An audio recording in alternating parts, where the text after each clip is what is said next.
કાંબોરિયા આપણી સાથે જોડાઈ ગયા છે। જી તૃપ્તિ, જણાવો ખાસ કરીને આજે બ્રોકરેજના રડારમાં કયા સ્ટોક્સ કે સેક્ટર છે?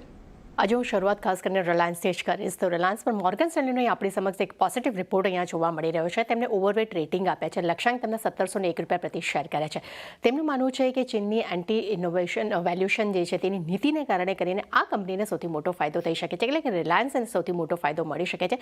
સાથે બ્રોકરેજ હાઉસ મુજબ ખાસ કરીને સોલર અને એનર્જી સપ્લાય ચેઇનમાં એક મોટો ફાયદો જોવા મળી શકે છે। તે સાથે તેમનું એ પણ કહેવું છે કે રિટેલ અને ટેલિકોમ બિઝનેસમાં જે કોમ્પિટિશન જે છે તે હવે ત્યાં એક નિયંત્રણ જોવા મળી રહ્યું છે અને કંપનીની વેલ્યુ જે છે તે ખાસ કરીને $20 બિલિયન અને FY28માં EPSમાં લગભગ 17% ગ્રોથની તેઓ અપેક્ષા રાખી રહ્યા છે। એક પોઝિટિવ આપણને રિલાયન્સનો એક બ્રોકરેજ રિપોર્ટને આપણી સમક્ષ જોવા મળી રહ્યો છે।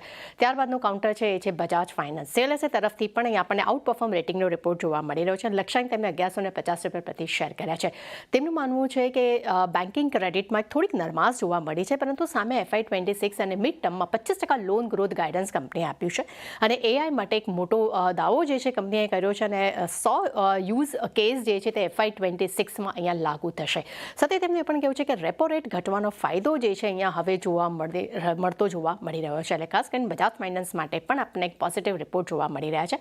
ત્યારબાદનું પણ કાઉન્ટર એ છે નિફ્ટી કાઉન્ટર છે ભારતીય એરટેલ। HSBC તરફથી બાય રેટિંગનો રિપોર્ટ આપણે સમક્ષ જોવા મળી રહ્યો છે। ટાર્ગેટ 22 રૂપિયા પ્રતિ શેર કર્યા છે।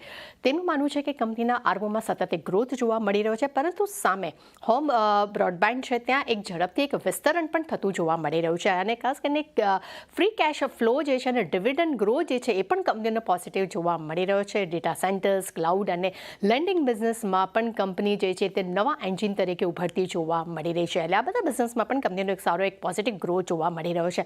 એટલે ખાસ કરીને ભારતીય એરટેલ માટે પણ એક પોઝિટિવ રિપોર્ટ આપણે સમક્ષ આવતા જોવા મળ્યા છે। કોફોસ પર નજર કરશો, HSBC તરફથી હોલ્ડ રેટિંગનો રિપોર્ટ છે। ટાર્ગેટ તેમને 1850 રૂપિયા પ્રતિ શેર કર્યા છે। તેમનું કહેવું છે કે FY25માં કંપનીનો એક ઝડપી ગ્રોથ જોવા મળ્યો છે। સામે ડેટા સેન્ટર્સમાં ભારે રોકાણ અને લીડર્સને કારણે કરીને એ કંપનીની બેલેન્સ શીટમાં થોડું ઘણું એક દબાણ જોવા મળી શકે છે, પરંતુ સામે હાઈ ગ્રોથ પણ જોવા મળી રહ્યો છે, પરંતુ સામે ફ્રી કેશ ફ્લોમાં એક નરમાશ જે છે તે એક રિસ્ક ફેક્ટર અહીંયા જોવા મળી શકે છે। એટલે કોફોસ માટે કહી શકાય કે એક ન્યુટ્રલ રિપોર્ટ આપણે સમક્ષ આવતા જોવા મળી રહ્યા છે। એશિયન પેઇન્ટ પર નજર કરશો, એ નોવામા તરફથી બાય રેટિંગનો રિપોર્ટ છે।